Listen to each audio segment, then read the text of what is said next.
Yeah. Especially since you guys shut down half the state.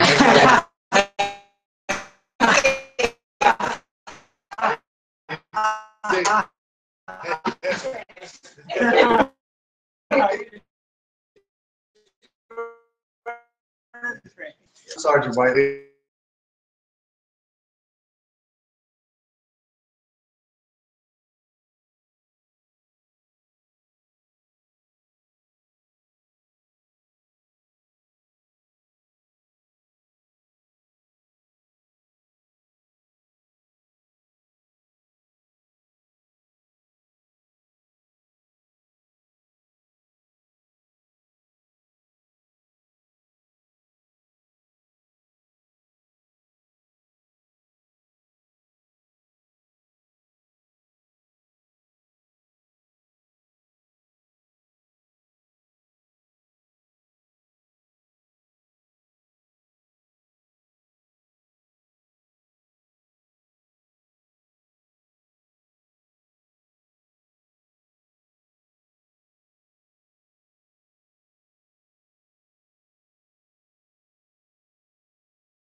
They're less apt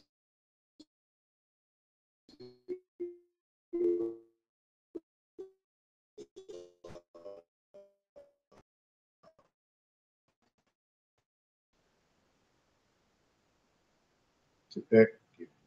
If you're near the doors,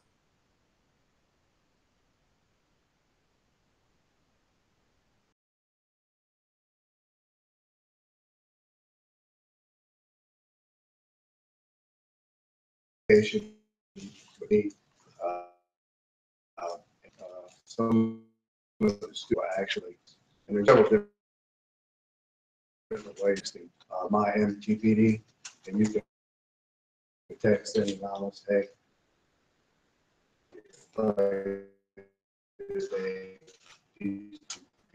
issues, like we take those very serious because we want to try to quell them before it starts. Because inevitably, if one person's fighting another person, and their friends jump in, and their friends in, it, you know, it becomes a melee. So we try to stop that. To you, if y'all know anything about it, sure, but it just seems like it's going to the rumor mill. Please let us know. What's that text address again? It's my MTPD. My Metro MT, M as in Mary, T as in Tom, D as in Paul, D as in David. My M, or my M. Got it. All right. It's catchy, but yeah. Yeah. And there's also, I mean, you can also call the emergency line. Of course, it's 202-2121. Thanks.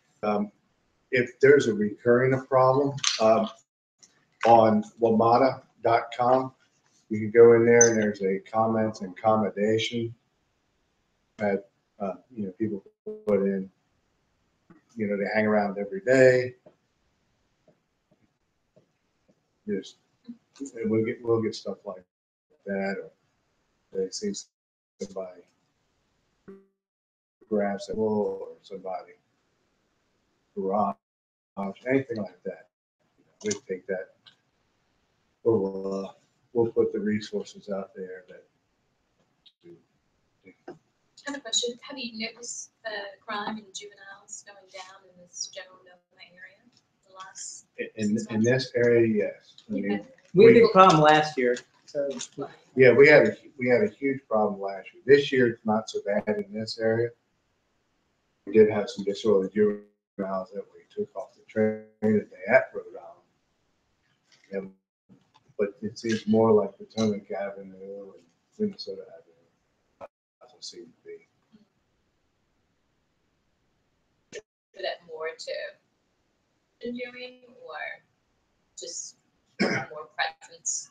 Well, if I remember correctly, last year, didn't we institute a staggered dismissal for McKinley and Dunbar? Yep. That seemed to knock out a great deal of it.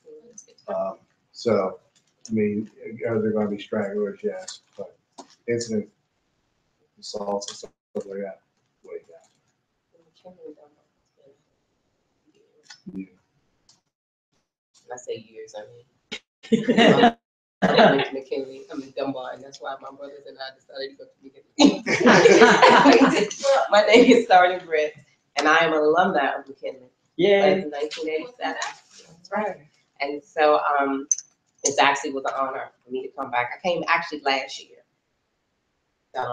So when they put it out for me, you know, so my officers would teach me, I was getting teary-eyed and walking through the hallway. But one of the things we noticed is that I participated sometimes in the NOMA bid. And that's one of the things we talk about the schools. I know that this year, but McKinley used to have a teacher down at NOMA for dismissal. And they would have an administrator down at the subway station. And that was one of the things we were wondering about is that, you know, the clash between McKinley and Dunbar also Chip, yes. And the staggered dismissal actually helped.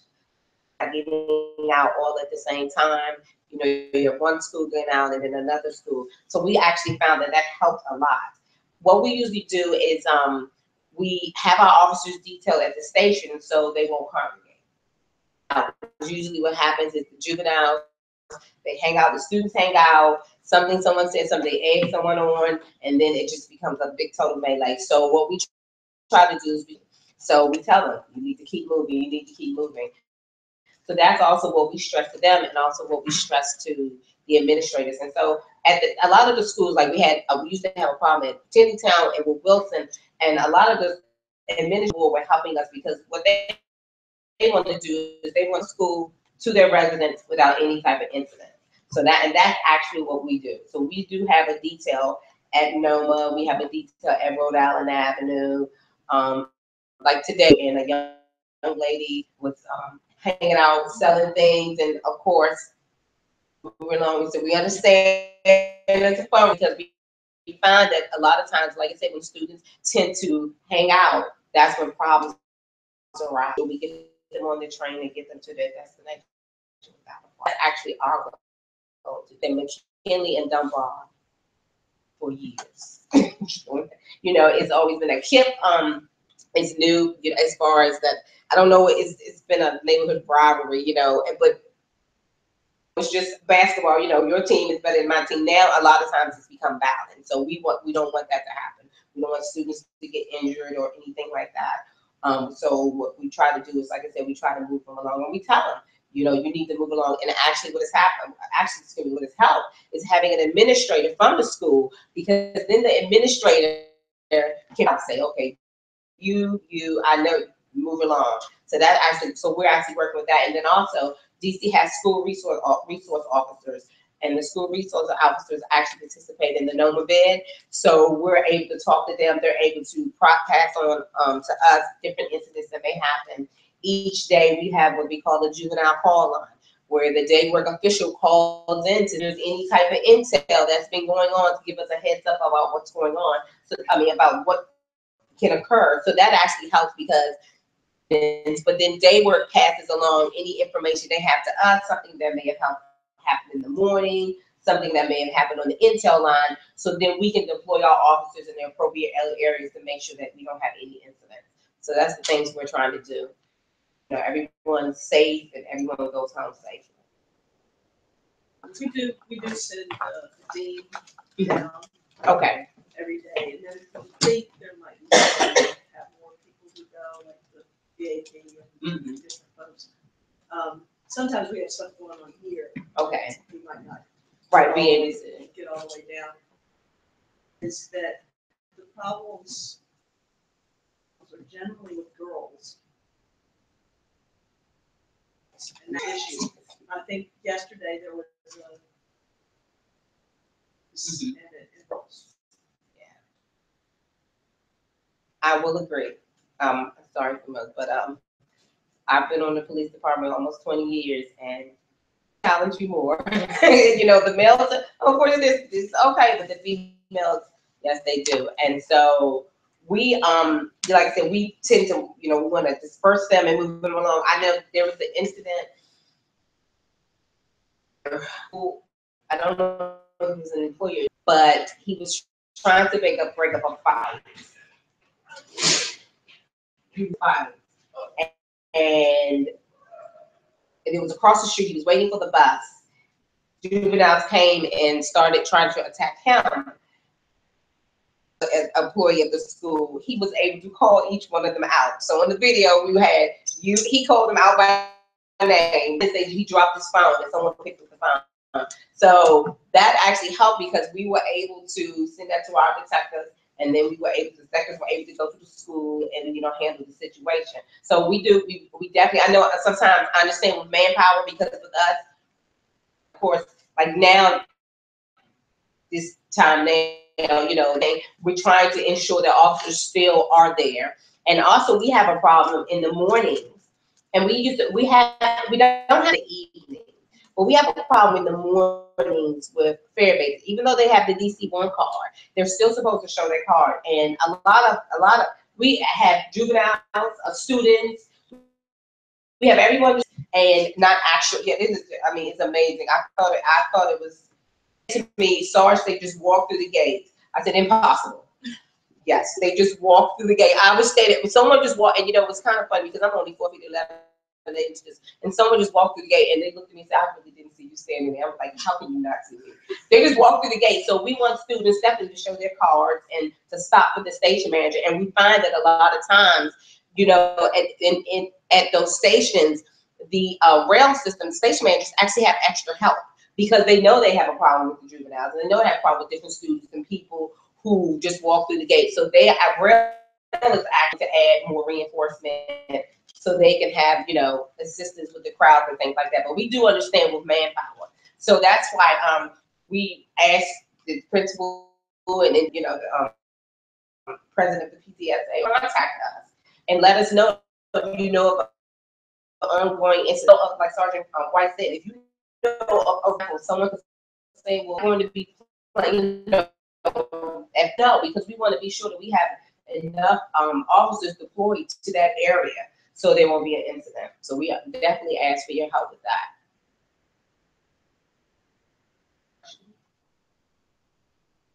Sure. The student forget his ID. Well, the student gets his ID. We usually let the station manager handle that. And the reason why is because the station manager, our station manager always is in charge of his station. So usually they won't stop the student. They'll let, you know, if he has ID. But if it becomes a habitual problem, then the station manager will say, for example, this day that he lost his ID, then the officers will come and be deployed there and then step in. You also inform someone immediately, because that means someone else could be using their ID for a free ride. ID, you can call, I think, contact the administrator. Right. This is the gentleman who sits down here. Mr. Sims. Right. Mr. Sims. And And get then a he gives replacement. them a temporary pass to use into the card house. That's the card, yeah. We actually had a parent call the district, the station manager took his card. And I said, well, I don't know the circumstances behind that, but if you contact your school, they will make arrangements to get a card and then inform them, confiscate, because it may have been a promise. Actually, on the back of, I don't know, does anybody have a smart trip card? You Sure. slipped over on the back. You have a smart trip card?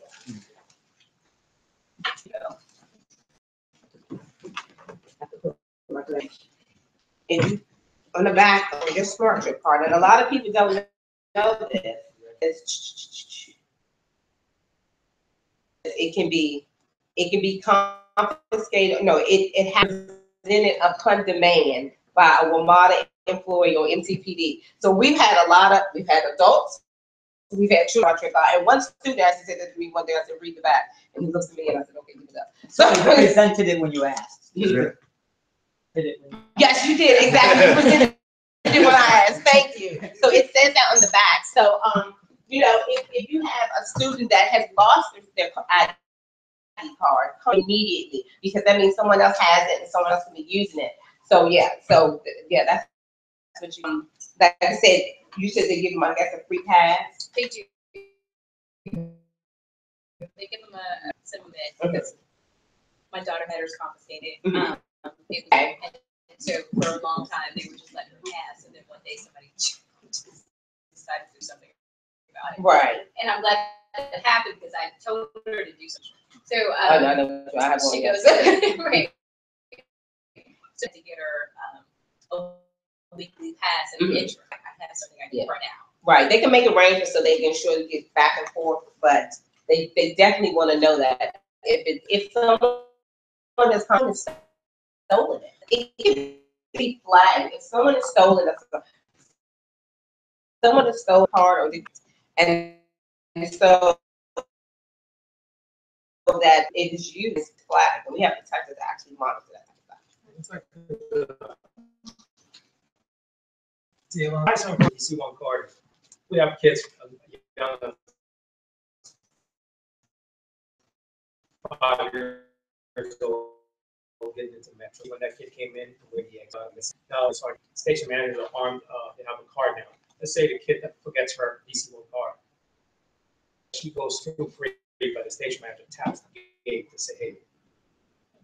So it's a revenue. And they also should let that has been the problem. Some stations, it's not a car gate. You're actually supposed to stop at the emergency gate, notify the station manager, and then the station manager lets you go through the emergency gate. We just have gate. Actually, one day we had a call for individual spray evade, and I don't remember that when they were jumping over the fear. Because 19 that had 20 years. And they were running start and jumping over the gate. So stop that right. And then you stop. Is this really happening? So you know, that's why, you know, you're supposed to manager, the station manager. I know, it's crazy. Yeah, if I may say one more thing, but also the DC1 card. Have somewhere where you've written down that serial number that's on there. Say that is because sometimes we've had robberies, the whole person, the whole wallet, or just take the card. And we can flag it, but two, we can track it. And we've also had instances where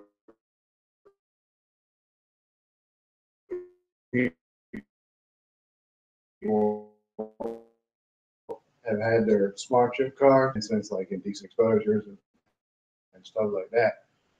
See,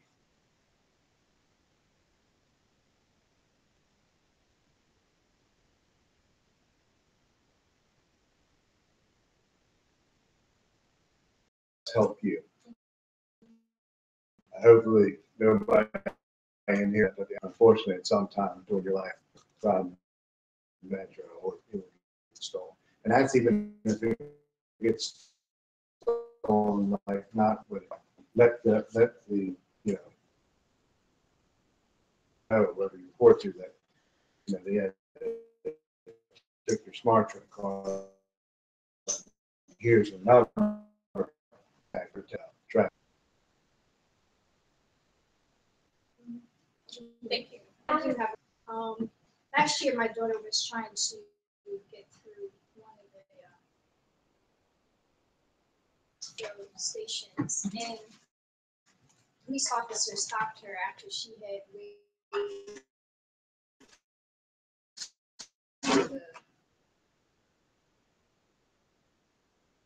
the person said, you know, go ahead. And the stuff started to clear, she was going, and she was still was late on her way. So money, but she was very frustrated with that situation and didn't really know as a child how to handle the situation. So just, Did she inform the police officer, the station manager? no, somebody else. Dealing with, you know, there's a lot of children going through. Okay. Please let her over to the side Okay. and just kept questioning. I can't say because I wasn't there, you know, at the moment it happened. But usually when a situation like that occurs, obviously, maybe did you let her go? Yeah.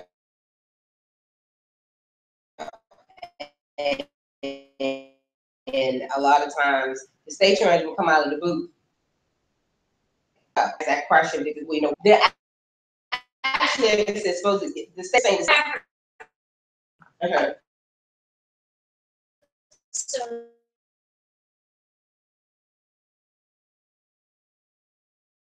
she just, you know, everything. So she would just say, hey. Oh no. That's why she didn't have a car. I thought you said she had a car. I asked, where's your car? So she waved to the station manager and walked in. That's why I was saying, you know, some just wave and walk through. They're supposed to stop, get the station manager's attention, and the station manager is supposed to let them go. Because she didn't have a car, that is why the officer stopped her. So for her is She had- hard. So then what happens? Because I just heard you say about having station managers have cars there to look through. Sorry, you missed it. They're supposed to go to Mr. Sam Call. while they're requesting. So she's on her way to school. She can't do that. No, she lost her car at home. I mean, It was Whenever that day. she lost it. no, as soon as she loses it. Okay. So I get the gray slip. So that's what I'm saying.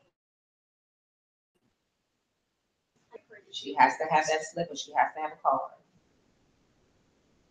If I don't mean any harm, I would have stopped her and said, "Where are you going? Where's your? Where you're going? Why don't?" She has to have a card and I guess a slip from Mr. Sam.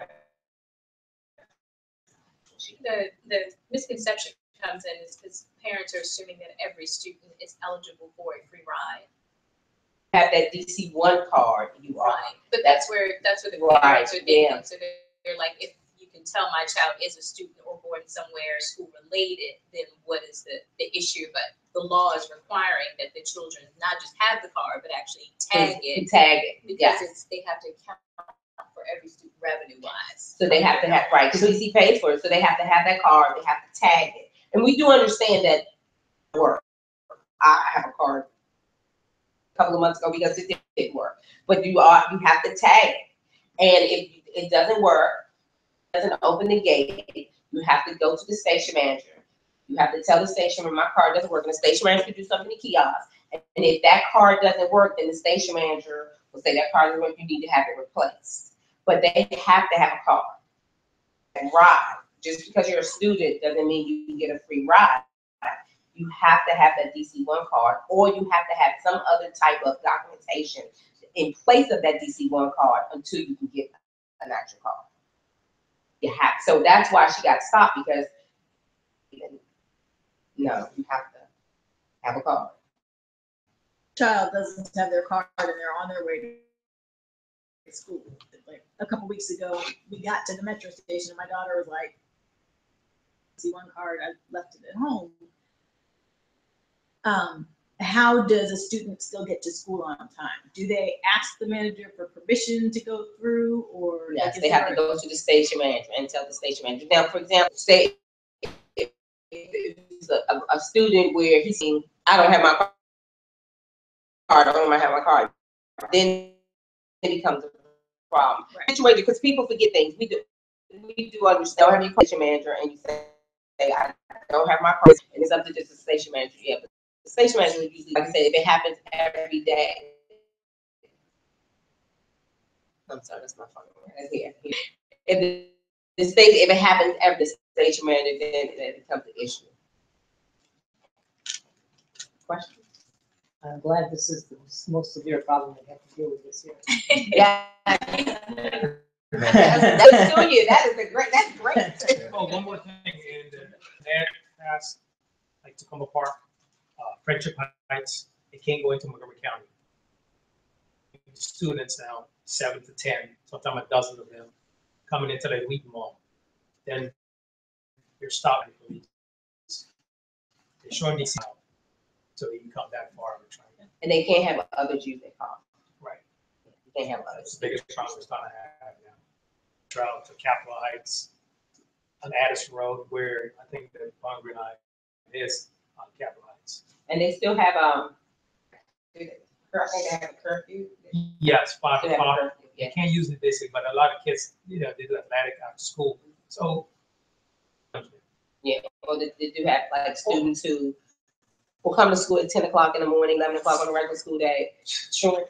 Is it still happen? I will never forget this young lady. Matter of fact, every now and then I see her, she's graduated. But yeah, she graduated. She said, I saw her at Union Station, and this was so many years ago.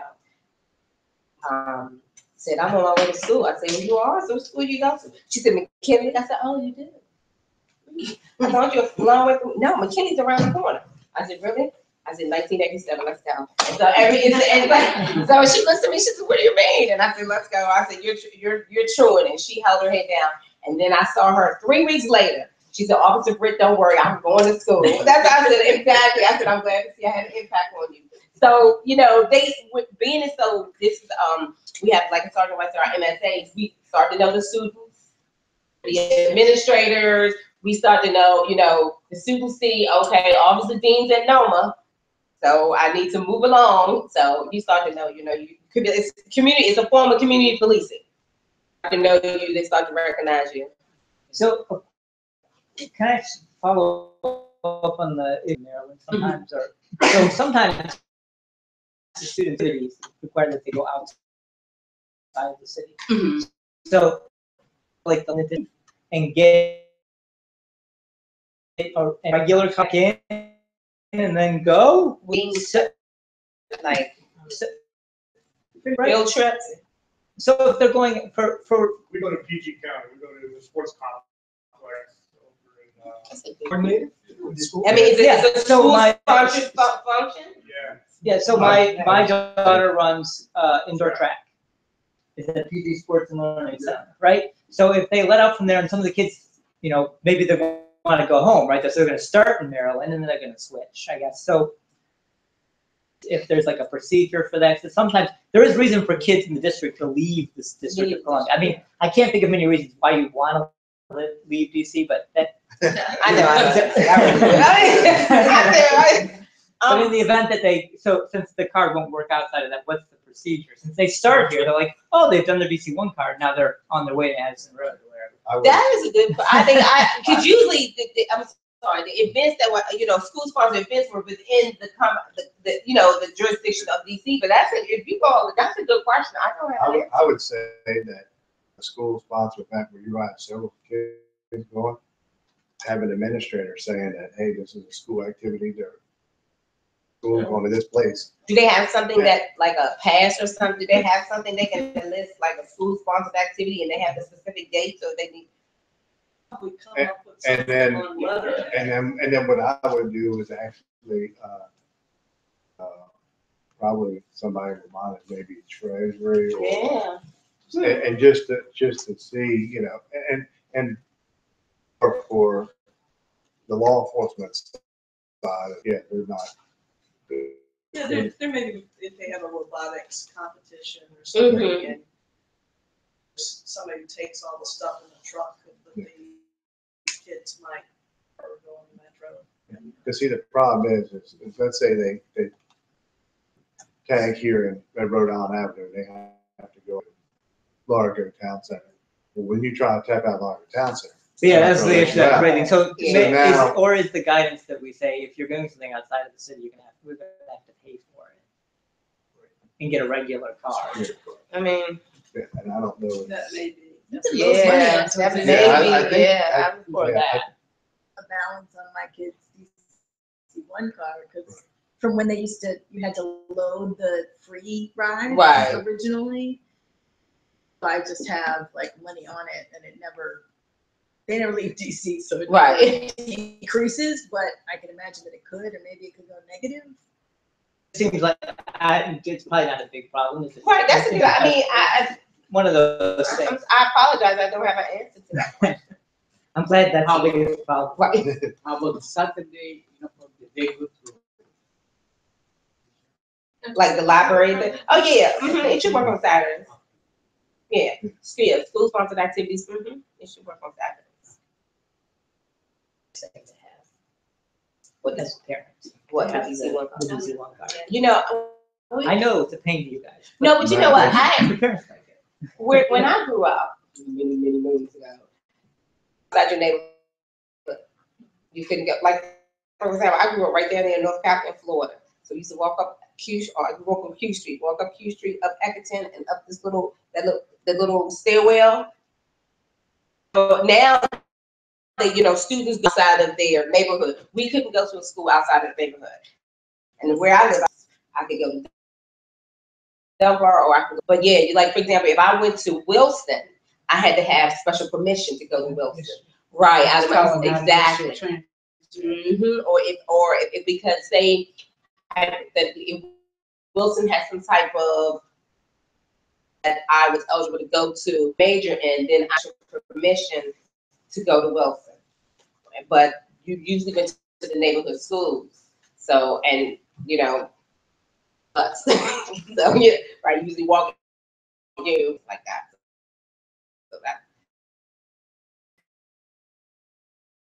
So it has changed, the DC downfall is it breaks. A lot of students don't tell their parents it's broken. A lot of students don't tell their parents. When I say break, the little chip in it breaks, or something happens, they don't tell their parents that my card was lost. We've had incidents where they don't even tell their parents my card, or a fellow classmate or someone snatched my card. We don't find out until, we stop them at the metro, and then we say, "Where's your card?" And they're like, I was like, "Why didn't you tell someone?" It's not the only thing you don't tell us. Yeah, they don't. I found out her card got confiscated because she asked me to Uber home. Right, exactly. They took my card. I'm like, really? Right. So yeah, it can be a pain, but I understand, it's really good that students get to travel, for school sponsored activities and things for school. So. Changing times, we want to make sure that our students get to and from school safely. That's our main objective. So we work with it, like I said, we work with DC. We work with NOMA Bid. NOMA Bid has a meeting every month. The DC commander come. It's Jeff Brown runs it. He used to be the commander of 1D, and now he runs as the managing director. And so he has an insight of the different issues DC has. Also, Amtrak police response, because some of the students actually go down to Union Station, so they get an overspill of some of the incidents that happen. So we all try to work together. School resource officer, and they do different things are going on. And then, like I said, the juvenile conference call. Yeah. Oh, and this one little tidbits if you like. Want a swag? Oh, he held it up. I'm sorry. It's for the math. He's good. This is not only a map of, has a the cloth inside is actually to tween glasses. And it does work. I have it. Water bottle. I know, you know, I have, look,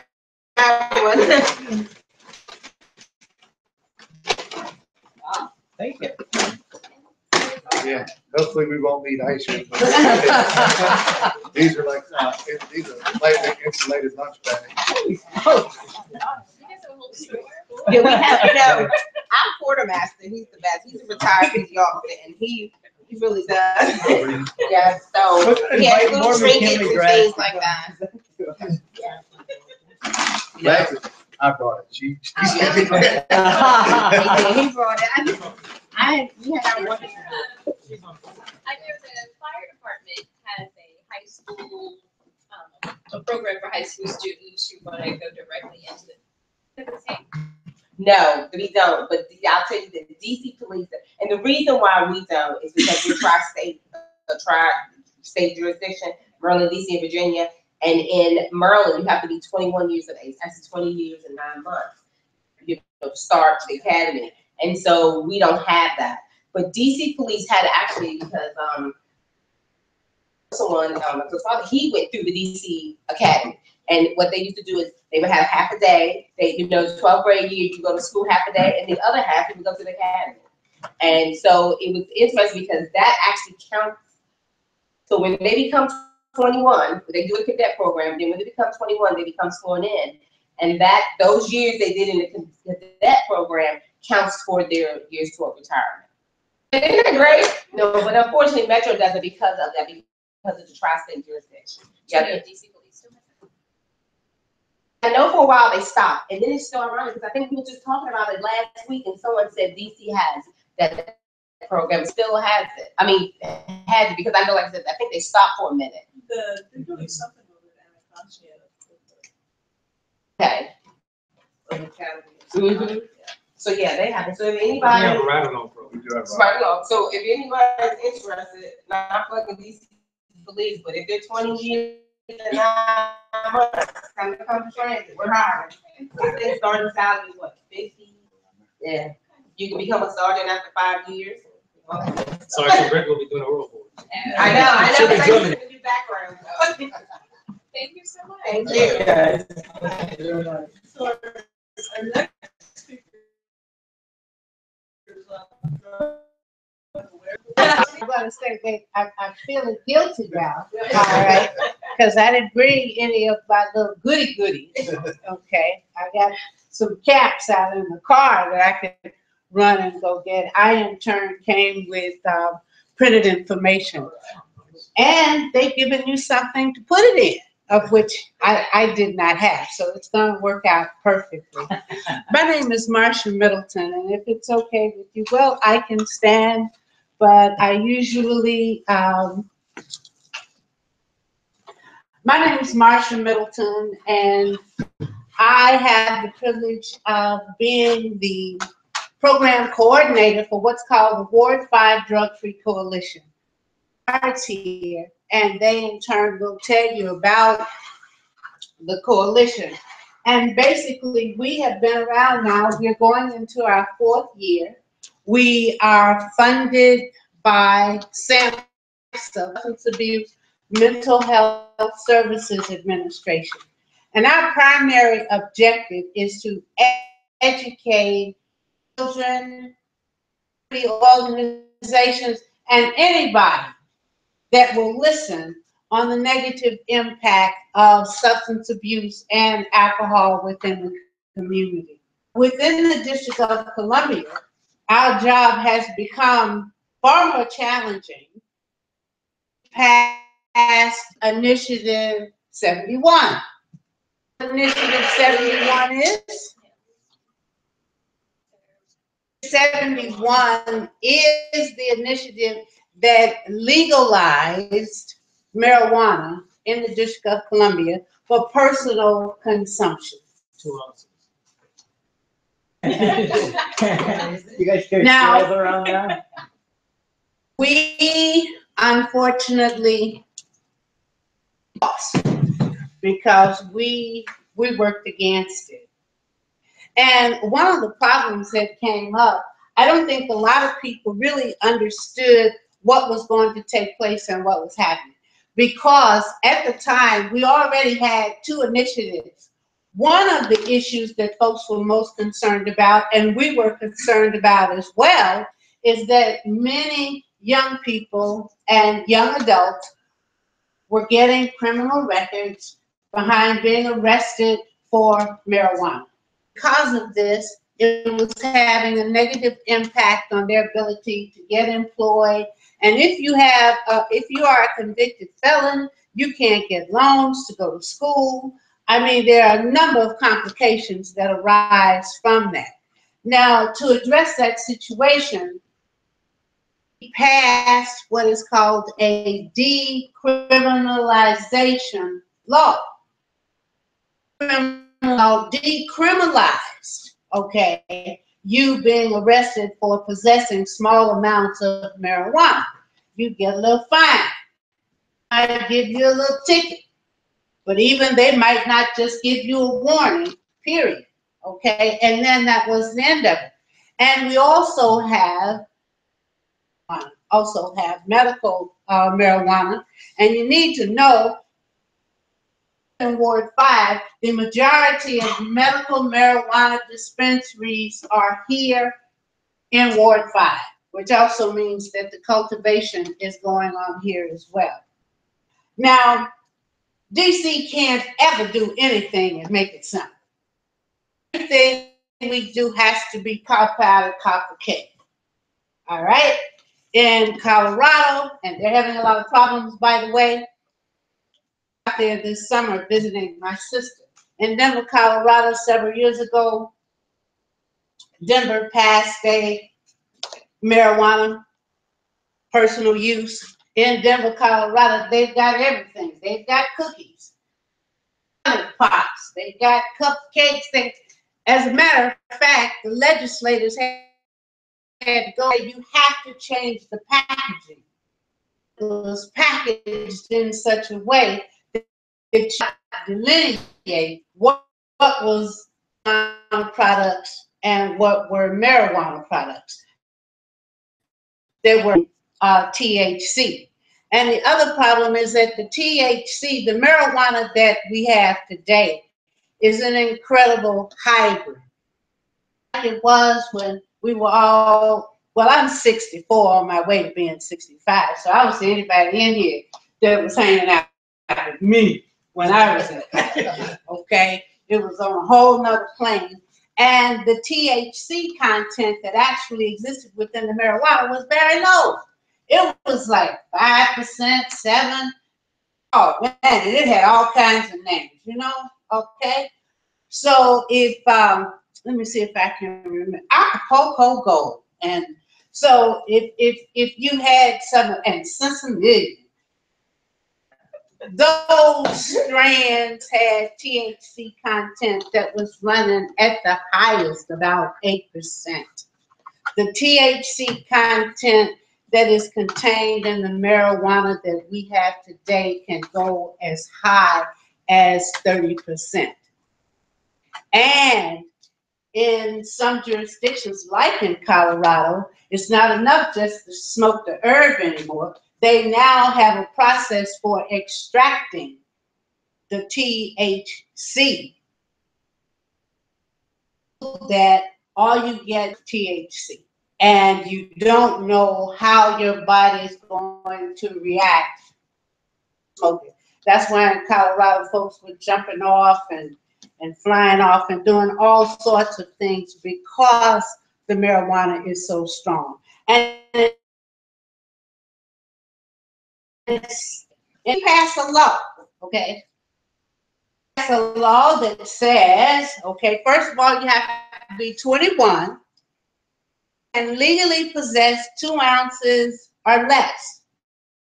If you want to get into your own homegrown business, you can grow yourself 6 plants in your backyard. Now there's an issue with owners that are renting property and they are not inclined to allow their tenants to turn their backyard into a marijuana growth. Now, they also say, according to this law, that you cannot transfer the possession, your individual possession of marijuana for money. No payment of any kind. Okay? And hold that thought. There's also a little caveat because law, marijuana, regardless of what the states have done, is still considered a class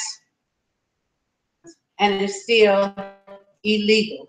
And because of that, it has to always be a cash transaction.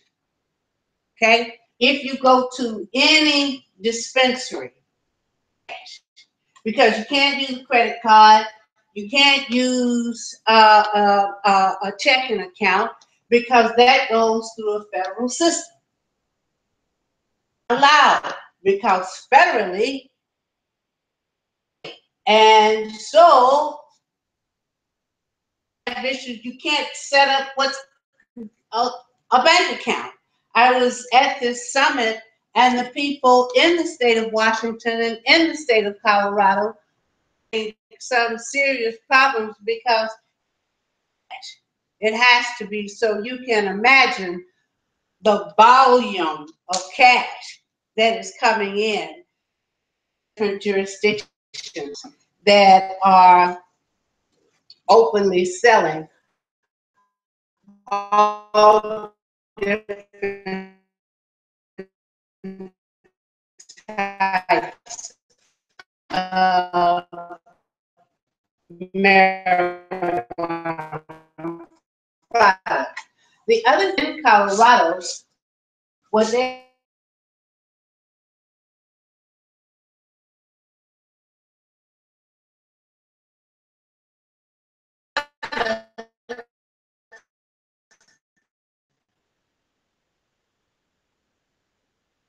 of an ounce of earth and still call up my man and send it for 20. I won't go.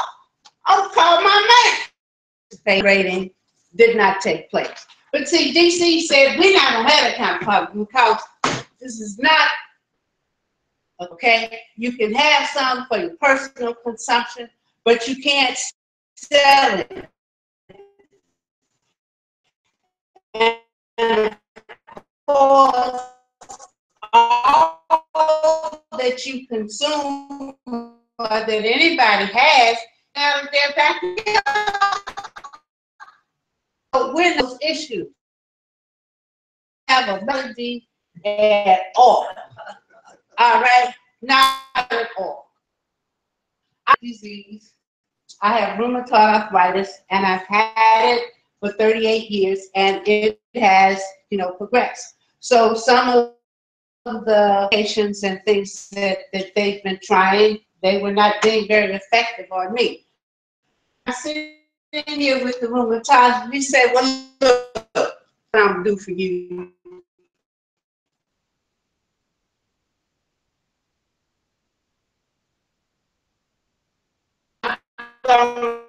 Right.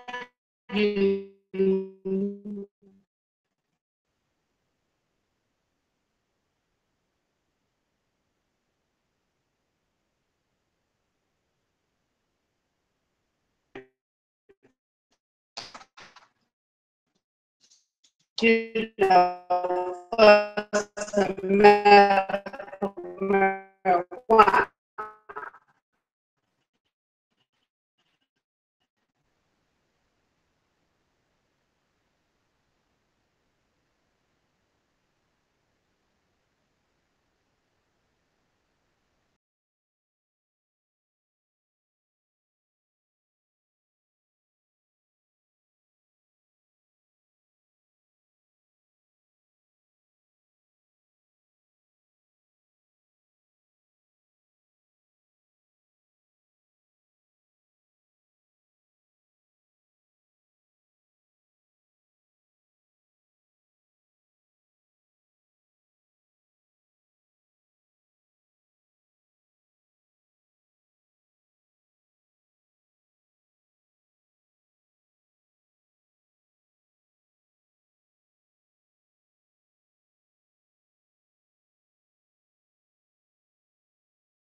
invariably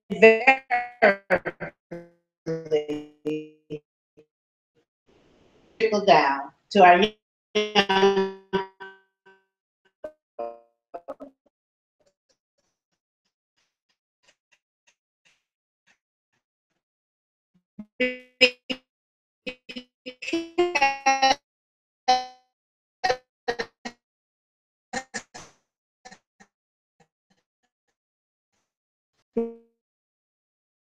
people.